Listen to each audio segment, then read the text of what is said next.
এখন ওপৰৰে কাগজ আহিলে চিলিপ আহিল মোৰ নাম আহিছে 4বাৰো আহিলে গ্ৰুপ ফটো মই উঠিলোঁ দীপিকা কলিতা আৰু কণিকা দাসৰ নাম নাছিলে গতিকে আজি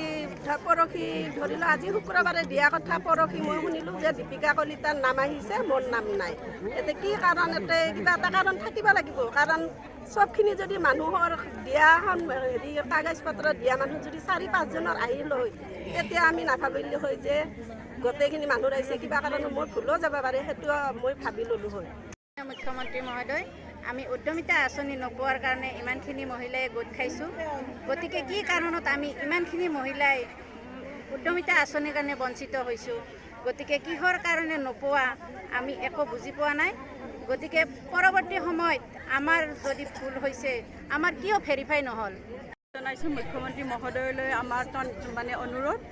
যাতে আমি উদ্যমিতা আঁচনি ধনৰ পৰা কোনেও বঞ্চিত নহয় যিখিনি মহিলাইতো পাইছে নোপোৱাখিনিৰ বাবে যাতে তেওঁ উচিত ব্যৱস্থা কৰি আমাকো যাতে পোৱাৰ ব্যৱস্থা কৰি দিয়ে এইখিনিয়ে চৰকাৰৰ ওচৰত আমি অনুৰোধ জনাইছোঁ।